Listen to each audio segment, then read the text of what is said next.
Meus irmãos queridos, a proposta que eu tenho hoje é de trazer um aulão. Eu quero fazer um aulão na internet totalmente gratuito de todo o Novo Testamento. São 27 livros trazendo a história por trás dos escritos. É o nome da nossa aula, a história por trás dos escritos. Logo começando por Mateus até Apocalipse, eu vou proporcionar-lhes esta aula sobre o pano de fundo histórico por trás de cada escrito. Como aqui é só um ensaio, inclusive eu estou usando um webcam para gravar isso aqui e ela não consegue nem focar os meus olhos, senão ela mira o teto, então quero que você tenha paciência comigo. Pega essa demonstração que eu estou trazendo aqui, compartilhe esse conteúdo, faça alguma pergunta aqui abaixo desse vídeo e me fala se de fato compensa para você. E se compensar, eu tenho o prazer de disponibilizar para você essas 27 aulas. Essa, inclusive, de Mateus, eu vou regravá-la novamente com uma qualidade melhor, com outra câmera melhor, talvez no meu estúdio lá em casa ou aqui mesmo dentro da igreja, mas com uma qualidade tanto sonora, como visual melhor. Que Deus abençoe você, fique com essa aula, é o motivo que eu tenho de poder abençoar a sua vida em nome de Jesus. Eu sei que esse tipo de proposta de conteúdo não é uma proposta latentemente pesquisada na internet, então eu preciso do feedback de vocês para que eu possa dar sequência nesse conteúdo, inclusive fazendo uma regravação dessa própria aula que eu vou trazer aqui para vocês na oportunidade de hoje. Se considerássemos uma leitura cronológica dos livros do Novo Testamento, nós deveríamos falar então sobre a carta de Paulo aos Tessalonicenses, a julgar que grande parte dos estudiosos concordam que foi o primeiro tratado neotestamentário a ser escrito, seguido de Marcos, Mateus, Lucas e João, respectivamente. Isso pontuando os evangelhos, porque o evangelho de João foi escrito após a confecção da maioria das epístolas neotestamentárias. Levando em conta a posição de cada livro do Novo Testamento, vamos começar com Mateus, seguido de Marcos e Lucas. Mateus é um evangelho escrito total e completamente com perspectivas ortodoxas judaicas. No evangelho de Mateus nós temos pelo menos 21 milagres e 20 parábolas bíblicas. O primeiro milagre registrado no evangelho de Mateus está no capítulo 8, no versículo 2, a cura de um leproso. O último milagre, no capítulo 21 e no versículo 18, Jesus faz ressecar, murchar a figueira. A primeira parábola bíblica é escrita no capítulo 5, no versículo 14, a candeia sob o alqueire. E a última parábola bíblica, a parábola dos talentos, em Mateus, capítulo 25, dos versículos 14 ao versículo 30. Os textos mais importantes do Evangelho de Mateus, isto é, se nós pudéssemos fazer uma divisão simples deste Evangelho, nós precisamos considerar o Sermão do Monte, as parábolas do reino e o famoso sermão profético.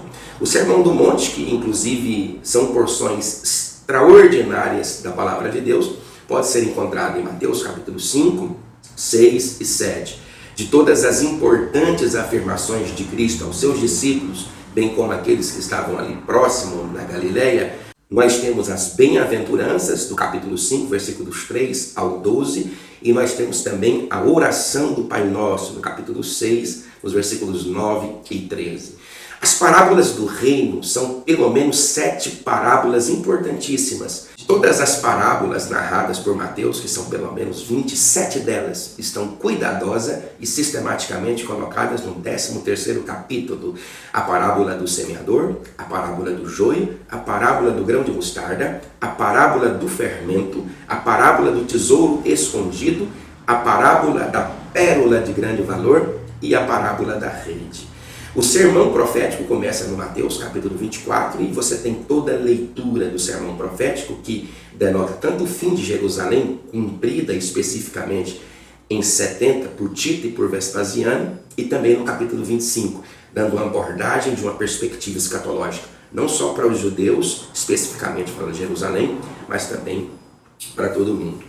Mateus tem um objetivo de apresentar a Cristo como Rei dos judeus.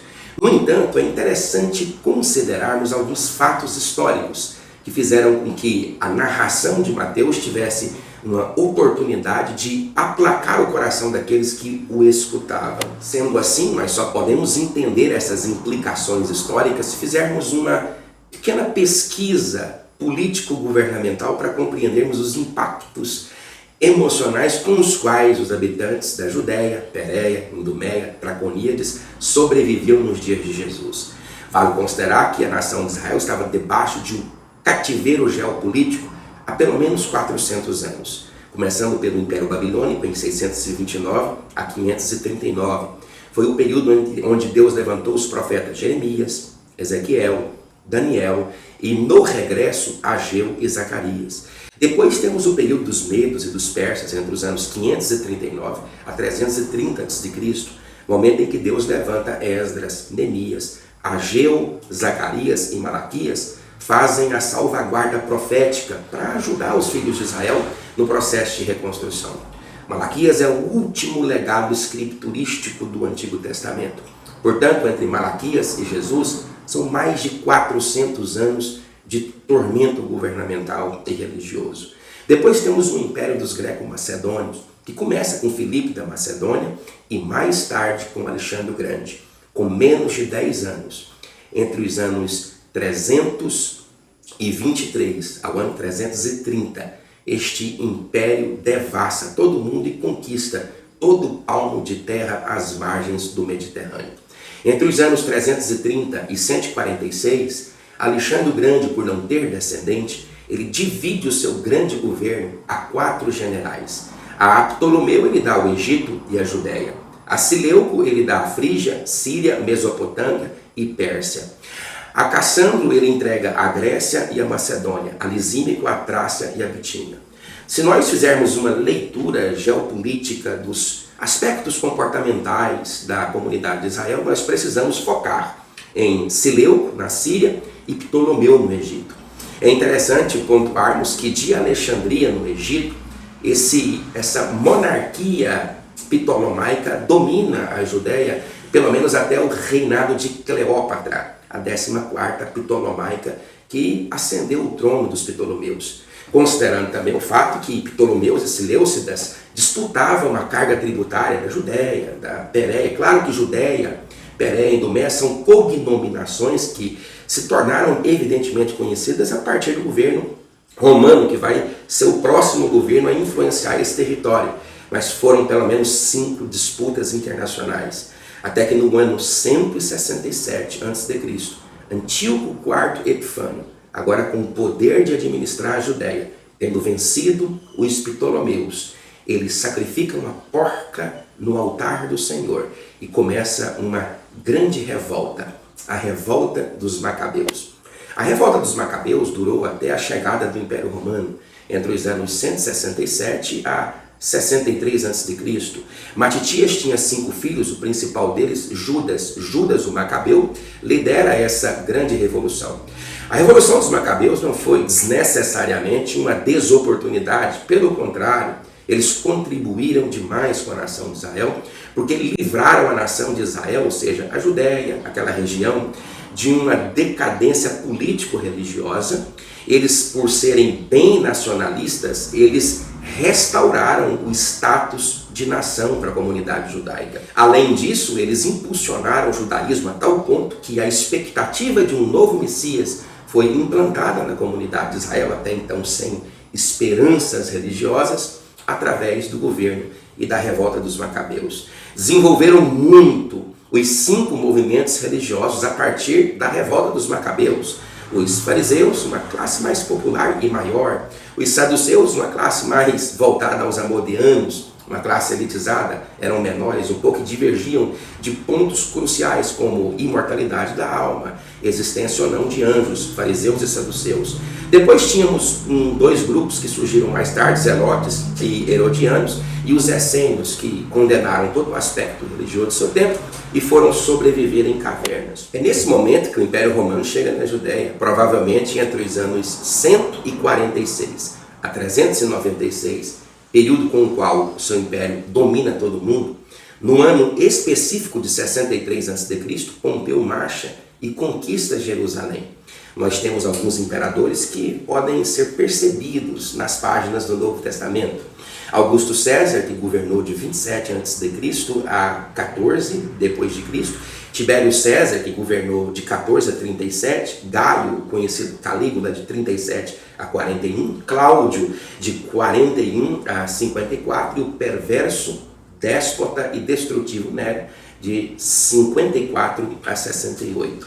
Nós temos uma grande revolução romana, porque quando ela administra o território da Judéia, ela empossa um idumeu chamado Herodes. Herodes o Grande governa a nação de Israel como um todo entre os anos 37 a.C. até o ano 4. Ele divide o seu governo logo no nascimento de Jesus. A Arquelau, ele o torna etinarca da Samaria, da Judéia e de Edom. A Agripa II da Galiléia e da Pérea. Antipas fica sendo soberano da Galiléia entre os anos 6 de si ao ano 39. Filipe II vai para Itureia e Traconíades, Agripa I e Agripa II, e depois temos a inserção de Pilatos entre os anos de 26 a 36 como grande governador da Judéia. Havia, evidentemente, uma disputa geopolítica entre Pilatos e Herodes, mas que foi, evidentemente, sanada com a mortandade do nosso Senhor Jesus Cristo. É sobre essa perspectiva total e completamente destrutiva, deflagerada, que Mateus se propõe a escrever o seu evangelho. Como eu tinha dito, ele tem uma característica indubitável de escrever aos judeus, porque ele precisa apresentar Jesus como o rei dos judeus, o Messias prometido.